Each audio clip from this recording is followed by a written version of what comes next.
Sobat Trader, selamat datang kembali di Didimax Forex Insight, tempat kita membahas pergerakan terkini di pasar forex.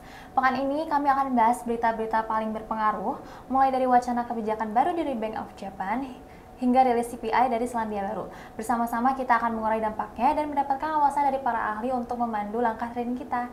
Kali ini tentunya saya tidak sendirian, saya bersama salah satu trading analis Didimax, yaitu ada Miss Lia.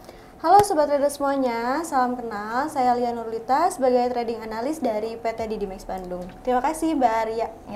Ya, sebelum masuk ke pertanyaan, saya akan membacakan list news minggu ini. Boleh. Di hari Selasa dari Inggris ini ada BOE GOV Balance Speaks, lalu ada Claimant Count Change. Di New Zealand ada Inflation Expectation, di Swiss ada CPI, lalu Amerika ada Core CPI. Di hari Rabu dari Inggris ada CPI. Hari Kamis dari Aussie ada Employment Change dan Unemployment Rate. Lalu dari Inggris ada GDP dan Prelim GDP. Di Amerika ada Core Retail Sales. Lalu ada Empire State Manufacturing Index. Lalu ada Retail Sales. Lalu ada Unemployment Claims. Di hari Jumat masih di Inggris ada Retail Sales.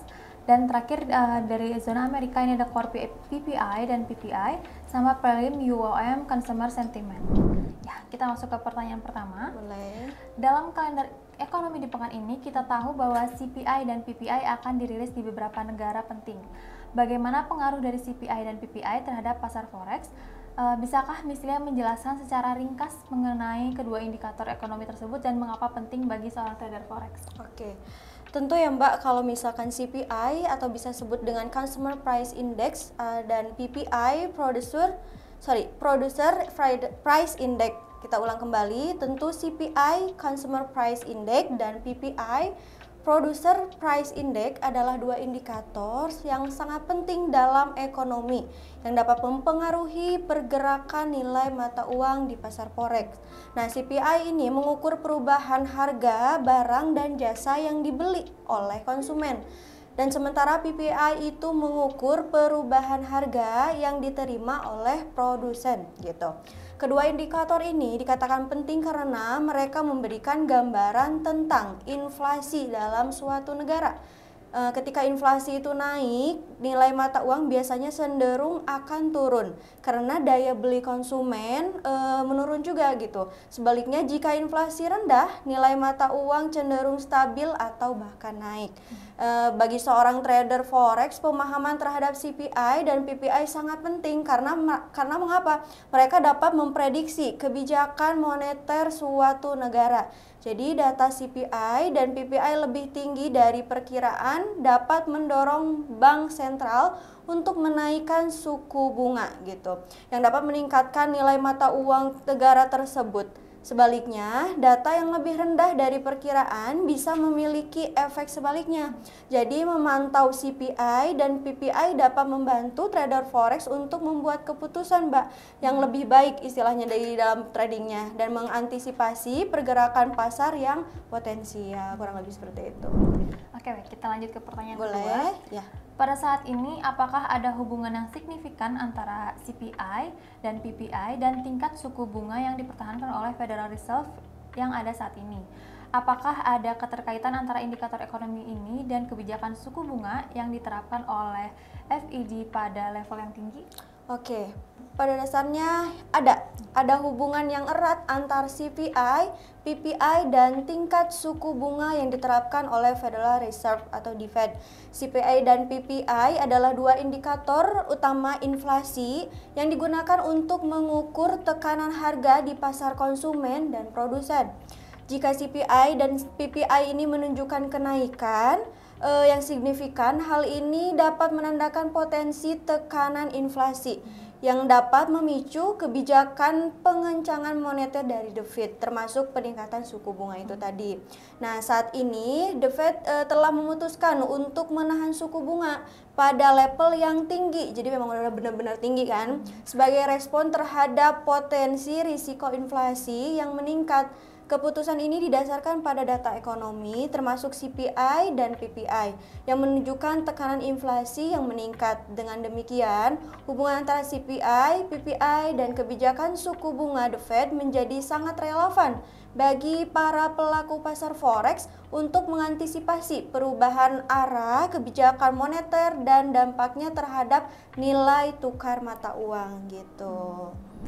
Oke, baik, lanjut ke pertanyaan ketiga. Boleh. Bagaimana prediksi Mislia terkait CPI Amerika untuk pekan ini? Apakah Mislia memperkirakan adanya peningkatan, penurunan, atau stabilnya indeks CPI dalam laporan terbaru? Oke, ini lebih ke CPI dalam pekan ini. Dengan mengacu pada data dari awal tahun 2024, data ekonomi di Amerika khususnya menunjukkan pertumbuhan yang lebih baik dibandingkan dengan ekspektasi pasar yang sebelumnya. Hal ini menandakan bahwa saat ini, meskipun masih cukup rentan, ekonomi di Amerika masih cukup stabil. Nah, ini memberikan indikasi bahwa potensi untuk Consumer Price Index atau disebut dengan CPI pekan ini bisa dirilis dalam kondisi yang bagus atau positif.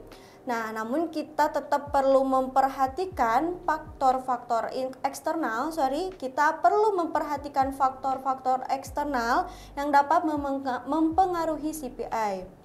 Diulang, nah kita tetap perlu memperhatikan faktor-faktor eksternal yang dapat mempengaruhi CPI dan tetap waspada terhadap potensi perubahan atau ketidakpastian dalam tren ekonomi. Dalam sisi global mungkin ya di sini yang bisa mempengaruhi CPI di masa mendatang, kurang lebih seperti itu. Lanjut ke pertanyaan keempat.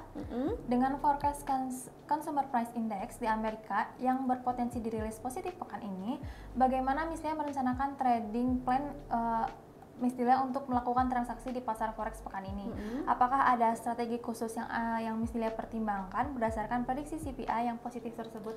Oke, jadi kita bisa memanfaatkan momentum CPI. Dengan prediksi CPI yang berpotensi positif di Amerika pekan ini, saya akan mempertimbangkan untuk mengadopsi strategi trading yang mencakup beberapa aspek. Pertama, saya akan memantau dengan cermat reaksi pasar terhadap rilis CPI tersebut. Jika CPI melebihi ekspektasi, saya akan mencari peluang membeli mata uang Amerika atau USD terhadap mata uang lainnya. Karena adanya indikasi kuat pertumbuhan ekonomi yang dapat memperkuat USD. Kedua, saya akan tetap waspada terhadap reaksi pasar yang mungkin berubah secara tiba-tiba. Mengingat pasar forex sangat sensitif nih terhadap berita dan data ekonomi, saya akan menggunakan stop loss dan take profit yang tepat untuk mengelola di setiap resiko dan mengambil keuntungannya gitu. Jadi tetap dibahas pakai TP dan SL. Selain itu, saya juga akan memperhatikan dari mulai faktor-faktor lain yang dapat mempengaruhi pasar forex seperti perkembangan geopolitik dan kebijakan moneter lalu dari bank sentral lainnya. Dengan mempertimbangkan semua faktor ini, saya akan membuat trading plan seperti biasa dan sudah diberikan juga oleh DDMax biasanya yang fleksibel dan responsif terhadap kondisi pasar yang berubah. Baik, lanjut ke pertanyaan terakhir. Dengan pertumbuhan ekonomi yang baik di Amerika pada kuartal pertama ini, namun adanya kondisi geopolitik yang kontradiktif terutama dengan konflik di Timur Tengah, apakah membeli aset safe haven seperti SAU dan USD masih relevan saat ini?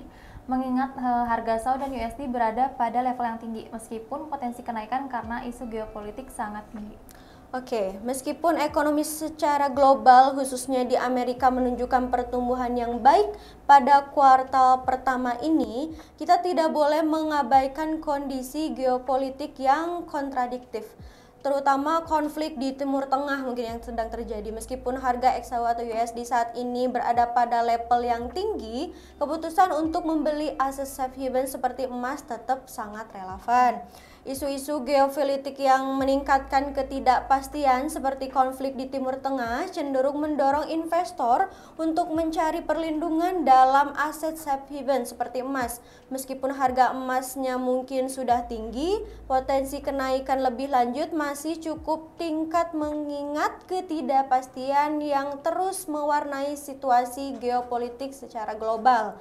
Oleh karena itu, sementara kita mengakui bahwa harga emas mungkin sudah pada level yang tinggi, mempertimbangkan potensi kenaikan lebih lanjut karena isu-isu geopolitik yang penting masih menjadi pertimbangan yang relevan dalam membuat dalam membuat keputusan untuk investasi gitu. Ya, berarti saya akan bacakan 5 konklusi. Ini pertama ada analisis data ekonomi dan geopolitik, betul? Betul. Nah, lalu forex trader perlu secara teratur memantau data ekonomi global termasuk CPI, PPI, dan kondisi geopolitik seperti konflik di Timur Tengah. Nah, ini akan membantu mereka memahami tren ekonomi dan dampaknya terhadap pasar forex gitu. Lalu kedua ada perhatikan juga pertumbuhan ekonomi Amerika. Nah, meskipun pertumbuhan ekonomi Amerika pada kuartal pertama terlihat baik, penting untuk tetap waspada terhadap kemungkinan perubahan kondisi ekonomi dan kebijakan moneter yang mungkin terjadi. Ketiga, ini ada pertimbangkan aset safe haven. Lalu ini dalam situasi ketidakpastian geopolitik seperti konflik di Timur Tengah, mempertimbangkan investasi dalam aset safe haven seperti emas, SAU atau USD tetap relevan meskipun harga emas mungkin sudah tinggi, potensi kenaikan lebih lanjut masih ada gitu. Di keempat ini ada gunakan analisis teknis dan fundamental. Trader perlu menggabungkan analisis teknis dan fundamental untuk membuat keputusan trading yang terinformasi. Mereka harus memperhatikan level-level support dan resistance serta pola-pola harga sambil juga memperhitungkan faktor-faktor fundamental seperti data ekonomi dan geopolitik. Dan terakhir ada kelola resiko dengan bijak. Penting bagi trader untuk menggunakan stop loss dan take profit secara bijaksana guna mengelola resiko dalam setiap transaksi. Para trader juga harus siap menyesuaikan trading plan mereka sesuai dengan perubahan kondisi pasar dan informasi terbaru gitu. Oke, sebagai penutup, mari kita ingat bahwa dalam dunia trading forex, kebijakan dan data ekonomi dapat memberikan arah yang jelas, Bapak Ibu. Meskipun rilis data CPI Amerika diprediksi positif minggu ini, kita tidak boleh mengabaikan potensi dampak negatif dari isu geopolitik. Keberhasilan dalam trading melibatkan pemahaman yang holistik dan keseimbangan informasi, mempertimbangkan dengan bijak semua faktor yang mempengaruhi pasar, dan tetaplah fleksibel dalam mengadaptasi strategi trading Anda. Terima kasih atas pandangan berharga Anda hari ini. Semoga keberuntungan senantiasa menyertai setiap langkah kita dalam dunia trading forex khususnya. Iya, saya harap bahasan kita hari ini memberikan wawasan yang berharga untuk para trader di luar sana. Terima kasih untuk Miss Yulia. Ya, terima kasih Mbak Ria. Ya, sampai jumpa di episode Forex Insight selanjutnya. Bye!